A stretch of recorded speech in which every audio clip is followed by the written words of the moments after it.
Respeto kano, respeto. I think that iti may isang han nga maawatan ti kaduan.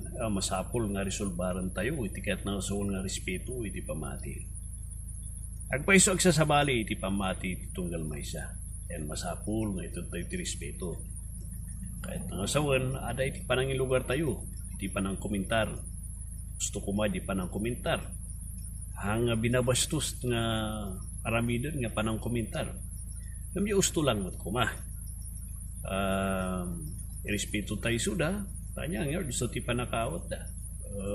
Han nga aramin nga pangkatkatawaan nga kunam lang nga ada kita dumagamin kat maawatan tayo nga to the point nga integrate ay suda. Well, hamat ka mga kasjay. Kahit nasa wan iti respeto, ada di panang gusto nga lugar. Nga panagsao, may panggapanyada. Gusto nga sao, nga panang isao kanyada. Kan gusto nga komentar, may panggapanyada.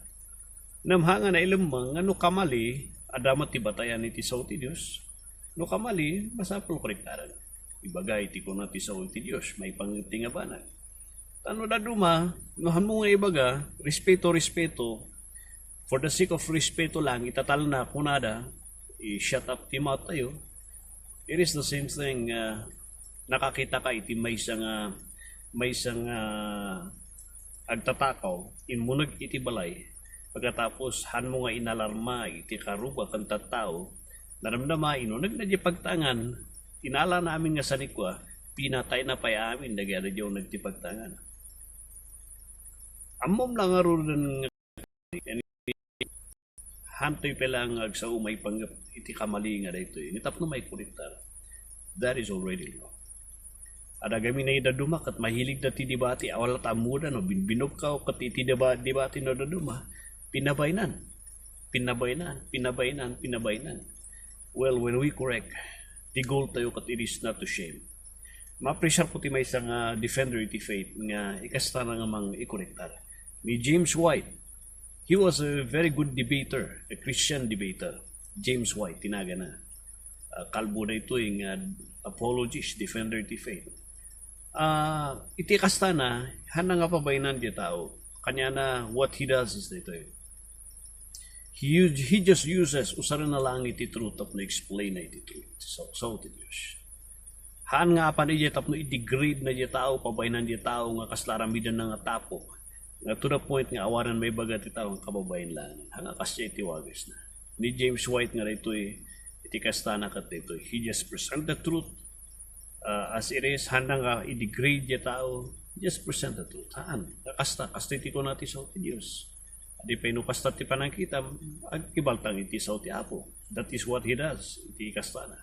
So nalawag. Iti kasta ti tao kat yes, ada ti truth kanya da. Namura lang ay ibabaut da di truth itiliko da iti tao nga to the point nga papabaynan da. Amutay da gida do mga sikta nga kasya iti wagas da shaming iti kastada. When we say respect, we do not hold the truth. Tenga ilamang di truth tapno awan tim offender. That is not already respect.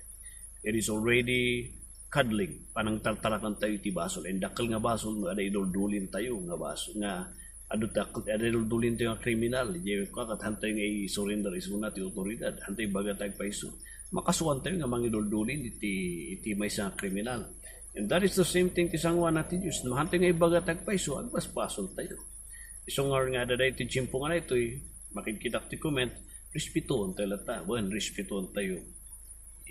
Hantay nga i-shame, publicly shame na ito sige, komentaran tayo, but we'll just present the truth as it is. Ngahan nga degrading, ngahan nga mangi shame la tayo suda. We just present the truth as it is and let the people see, adalan dati sa ti Diyos, no niya ti kunana. So I think that is the proper way nga i-apply ti kunana nga respeto. Nga ti panangkita ti tao, ti respeto, hangkag sa may panggapanyada no aramidan tayo di ay. Kasi dagitan na tayo. Agpistaan iti demonyo dagiti kararwa ti ubing tayo. Kapus iti respeto ako na tayo itatal na tayo. Makiptot tayo ito. sagsagay sa dagiti apo tayo, anak tayo, mauyos na timpyerno. Because in the name iti false respect, we do not confront and we did not confront iti basol kan wrongness, iti false teaching, tatanga pa naman. So, ang balinto nga nasirin. Anya nga respeto ti itatay, kasta tayo. Respeto nga itatal na. At panunod tayo. Panunod tayo. Ngayon bang rabi ka na kakapsat? And God bless you.